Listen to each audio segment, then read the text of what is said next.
Hello, everybody. This is the Pocket Passer. I'm your host, Randy White. I hope all of you are having a fantastic day.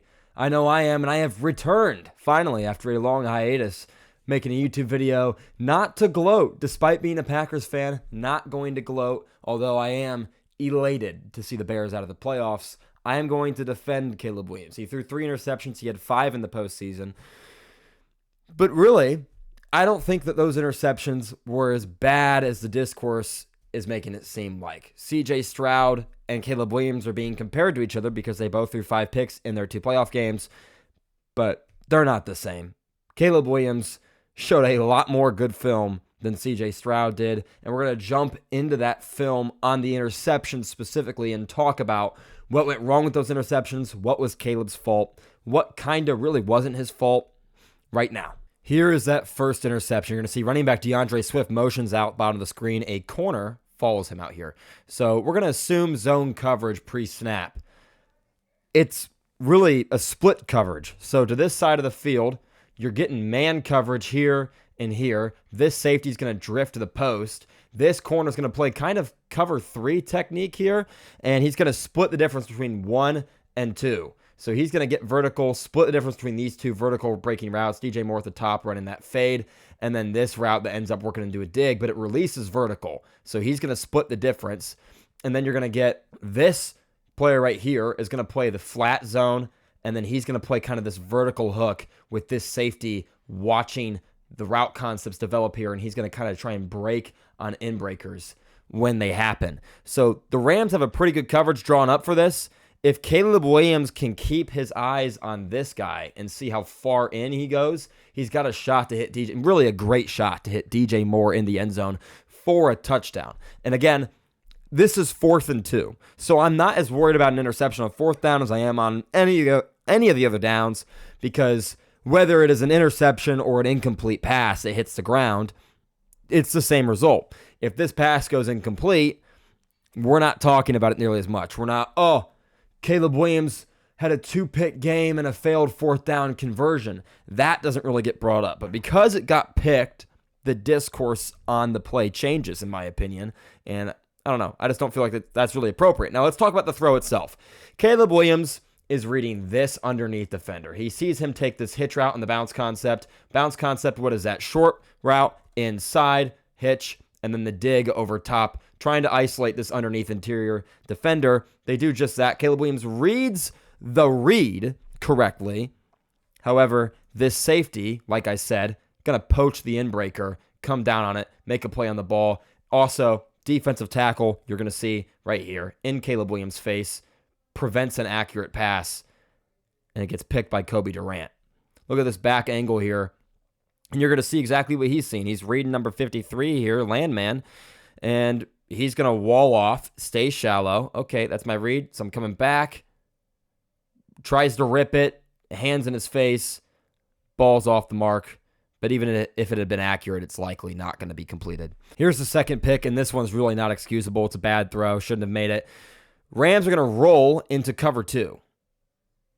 See those safeties? What do the Bears have? Well, they've got a dig with a swinger out at the top of the screen. This is the one high solution. Caleb Williams sees the roll from the safeties. He picks the correct side. I don't love the concept. It's a smash route with an in-breaker, double in-breakers like that. That's the concept right there. Now, the problem here is if we're playing true cover 2 and he zone drops and he zone drops and he zone drops, and this guy does a good job here of getting his smash read and getting vertical underneath the corner route, and he breaks into this zone, and then he breaks in to these zones. One of these guys drops out, and he's going to have his zone here, so it's not really all that open. Safeties drop back here.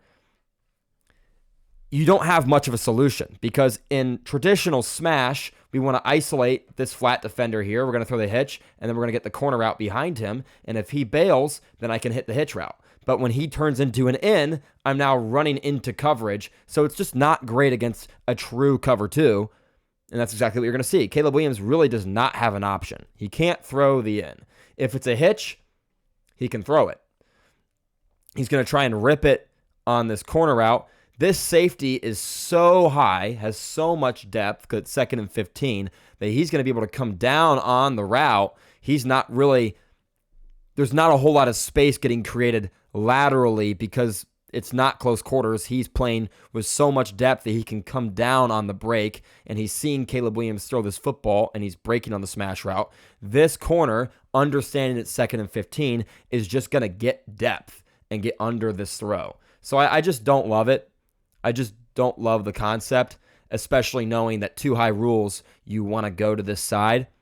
And ironically, although it's not in the rules because you're worried about this safety breaking on the in-breaker, the dig is what gets open.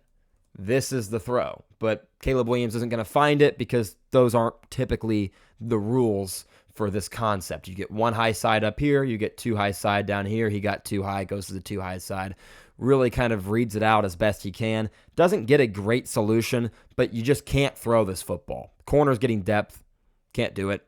He makes a phenomenal play, gets the pick. And then now the third and final pick, which I really think is the least egregious of all of the picks. They're going to motion him in on guy for chip help. He's well protected here. And the throw is late.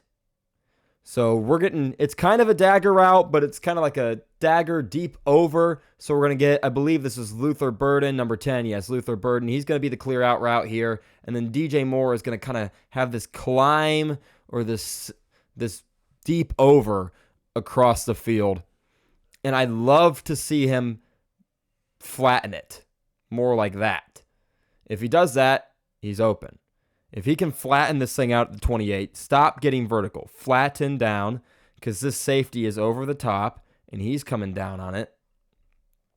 Caleb Williams sees this, right? I think he makes the right decision. I also think Luther Burden is not running hard enough. I think if Luther Burden can full sprint through this, Caleb Williams actually has an opportunity to take the shot over the top to Burden because of the way the safety's playing. And Caleb Williams is yet to release the ball. Safety does a good job recognizing where it's going. And see Luther Burden just completely stops. But because DJ Moore drifts like this and kind of jogs his route, safety undercuts it, comes away with the pick. Caleb Williams should be letting go of this ball right about now. He hangs on to it for a couple beats too long. DJ Moore jogs and drifts on the route. This is all around bad. It's not a good throw. It's late. And it's also a terrible route. And the combination of those two things cost the Bears their season. Now, then, on a positive note for Chicago, let's watch one of the most incredible plays I've ever seen in my life. This is truly incredible. 4-man rush. Really great coverage. Caleb Williams is forced to scramble. He has nobody open. Season on the line. Cole Kmet makes the play on the ball. You could argue maybe a push-off, but incredible play. Let's enjoy it from the back angle. I don't understand how this happens. Kind of my homie. Unbelievable play, though. What an electric game. Because the Bears are out, I can now comfortably root for whoever wins the NFC Championship to win the Super Bowl. Although Broncos and Stidham would be great. Please, the Patriots just had 20 years, man. They get 5 years off. Please don't let it be them. What a game, though, this was. Bears-Rams. Incredible game. Caleb Williams showed flashes of greatness. Also showed flashes of what he's shown all year, which is stints of inaccuracy and being late on occasion and having just really, really bad plays mixed in with the incredible stuff. I'm pretty confident him and Ben Johnson are going to be a really good duo for quite some time. Packers-Bears rivalry is back. A lot of fun NFL football in the NFC North is ahead of us. What a great season so far. Hopefully it finishes up that way. Championship round ahead of us. And then in 2 weeks after that, the Super Bowl. Thank you all so much for watching. I hope you all enjoyed this video. If you did, please consider leaving a like and subscribing. Comment down below your thoughts on the game, your predictions for this championship week, and I will see all of you in the next video. Peace.